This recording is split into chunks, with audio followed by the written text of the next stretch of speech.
ثواني. قوم كده. لما بتتمرن بالشكل ده مش هنقول انك بتتمرن غلط. ليه؟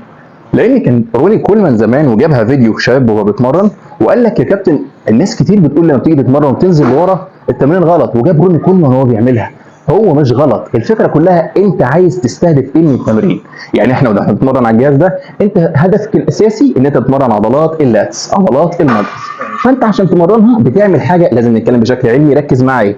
بنعمل حاجه اسمها اكستنشن للمرفق بتاع للشولدر، للمفصل بتاع الكتف.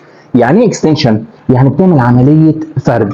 طيب ناخد الموضوع كده بالراحه، نيجي نطلع بالدمبل لفوق بنعمل حاجه اسمها فليكشن. ولو كملنا للاخر زي ارنولد لما كان بيعمل مفيش مشكله، دي حاجه اسمها بتبقى ابورد روتيشن، لوح الكتف بتاعنا هو اللي بيطلعنا لفوق. عشان ما نتكلمش كتير احنا هنا بقى بنعمل اكستنشن العكس.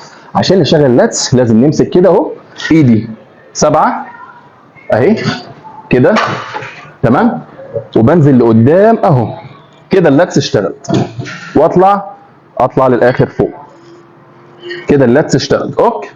طب لما انت بتسحب لورا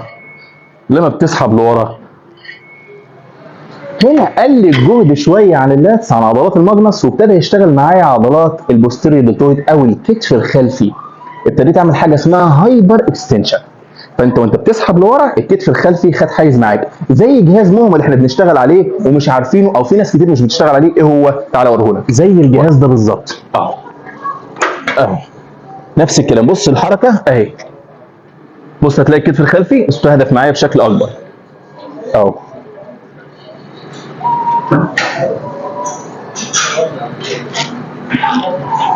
يبقى احنا كده عرفنا الفرق ما بين الجهاز ده وده، وعرفنا ازاي الجهاز ده بيشتغل معانا، عشان كتير من الناس بتتمرن عليه ومش عارفه شغله او ما اتمرنش عليه اساسا.